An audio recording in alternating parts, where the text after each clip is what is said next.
Yang jelas memberikan rasa aman, tertib dan damai kepada masyarakat, sehingga masyarakat tenang melakukan kegiatan.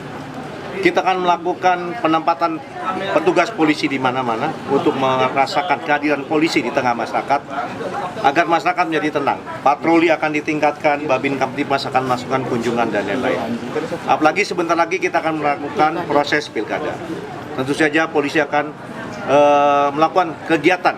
Ada operasi khusus tentang ini, dan kita akan melaksanakan pengamanan semaksimal mungkin untuk memberikan rasa aman agar proses pilkada berjalan aman dengan lancar.